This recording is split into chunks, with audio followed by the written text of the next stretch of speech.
Tonight I'm with Chanel. Chanel, how old are you? I'm 19. Chanel, where are you from originally? Louisiana. And how long have you been homeless out here, lost in Phoenix? Like going on a year since I was 18. You're out here using blues? Yeah. How'd you get started with blues? Friends, parties, boys. I think my 18th birthday, I got introduced to it. Down in Louisiana or here? Now here. I've been out here since Hurricane Katrina. That was in what, 2006, Five, 2005 yeah. something? So you were a lot younger back then. Yeah. But I've been out here for that long, like a while, so but I just got introduced to it when I was 18, a party.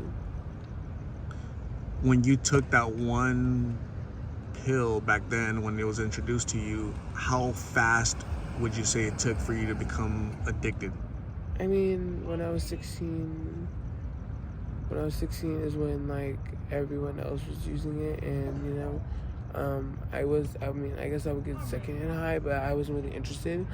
But like the 18-year-old me, when I was around everyone, something just had an urge. I wanted to do it, I wanted to be like everyone else, wanted to be cool, I guess.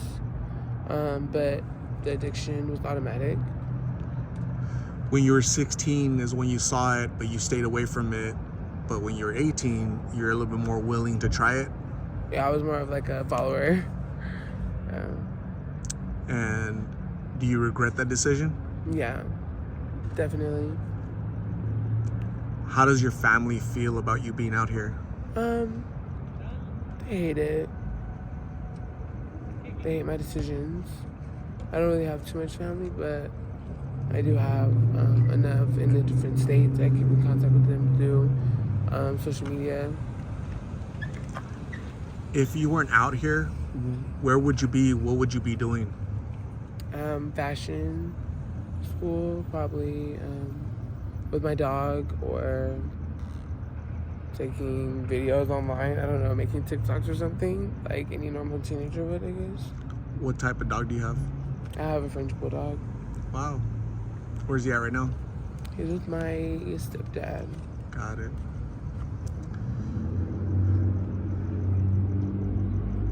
What do you think about this lifestyle for like a 19-year-old? Do you really think that a 19-year-old should be out here living this lifestyle? No. Time and time again, I like find myself lost, alone. And I'm just like, dude, I hate it. I don't want to do it anymore, And then, like, I don't know how I get the courage to get back up again and want to do it all over again, because it's scary, When you're alone, you see how scary it is. When people ask you if it's scary, you're like, or how do you do it? You're like, oh, it's easy. But when you're alone, you see how hard it is, Being out here, you have to show like a tough exterior, like street smarts. But a lot of people I've noticed, they cry themselves to sleep or they numb themselves with these pills because of the danger of everything that's lurking out here. Does that apply to you as well? I did have someone that was a danger to me. I did have that one period of time, yeah. I think I'm getting over it now. When I first came out here, I didn't really have it, but now this period of time, I don't have it anymore either. But when I did have that, I feel like, yeah, that's very true. Like, I did use to actually numb myself, or and then I tend to find myself too also scared when I'm not high, When I'm sober, I find myself scared or, paranoid, looking over my back. So, yeah, I guess I do get high to feel numb, or, kind of like numb the pain of this, thinking about what's out here. I don't know really how to word it, but I guess every young person has a fear, What's your greatest fear? My greatest fear is not being able to make it to 23. That'd be horrible. Yeah. At 23, you haven't lived a long life, and with these pills, you know that Any moment. any moment, any pill, any day can take you. Have you lost any friends out here? Yeah, I have. But then again, I wouldn't say they're friends because, you know, everyone, they say that out here you don't have friends because they backstab you, they lie, cheat, steal from you. They'll do anything for a high.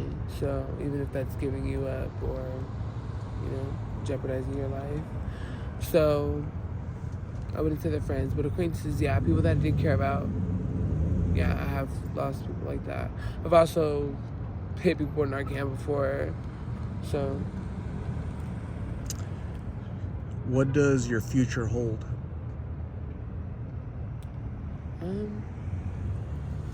I'm not sure. It's like melting through my hands, you know what I mean?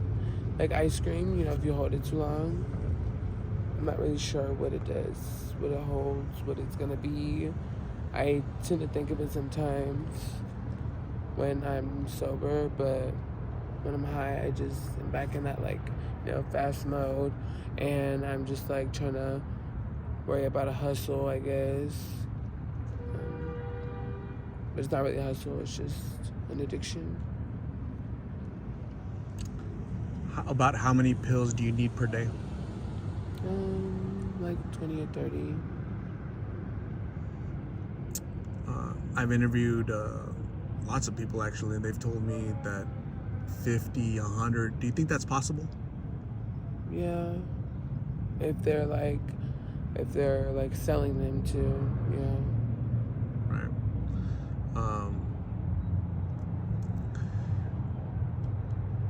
How much money do you need per day to support your habit? I mean, really, if you can do it the right way, you don't need that much money, I mean.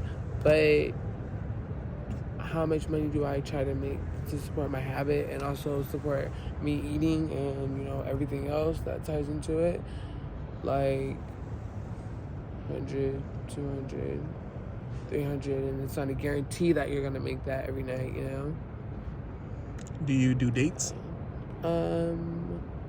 I do escort from online, from social media. Yes, I do. Is there a fear with that line of work because, you know, strangers, some of them are dangerous, you don't know their intention? Have you experienced anything crazy? Yeah, I've gotten in the face with a crowbar before, and it broke my jaw because I don't have sex with the guy, but I mean, like, I guess it's just life out here, you know? It's normal. You know, when I saw you, I noticed your makeup, and then you mentioned earlier that fashion, right? You'd be doing fashion, so obviously you have that like artistic trait about you that you know, that you're attracted to, that you would love to be doing, right? I wish you would discover that, your love for makeup, your love for fashion, your love for that world, because you mentioned also earlier that you have a social media following. They're following you for a reason, right? Because you're interesting, right? And so it's unfortunate that these pills have taken you down a path that I don't think you intended to go, right? No, I definitely didn't. It's just the path of living this addiction. 27 blocks, yeah, I guess.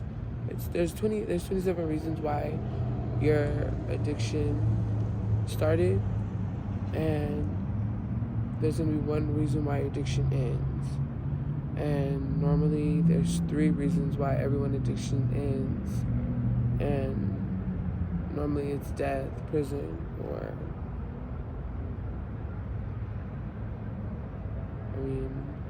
overdose. Well, we don't want that for you. I don't want that for you. When I approached you, I mentioned that the mission statement of this channel is prevention through awareness.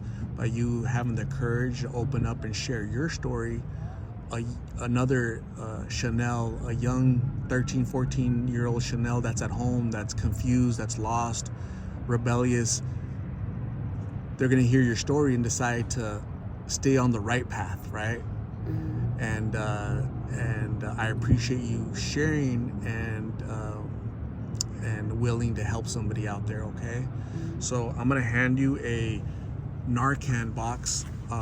You're already familiar with Narcan, right? Yeah. You've used it, you've seen it, you know what it does. I'm gonna hand that to you so you can, if you can save somebody's life, great. Let them know that you have it in case you need it. Show people how to use it. But Chanel, I really hope that you stay safe. It's super dangerous out here. Get better. I'm gonna give you my card with my number on it so you can call me if you need to write a treatment or somebody to talk to, okay? Yes, sir. So have a good night. Stay safe. We'll talk soon. Bye.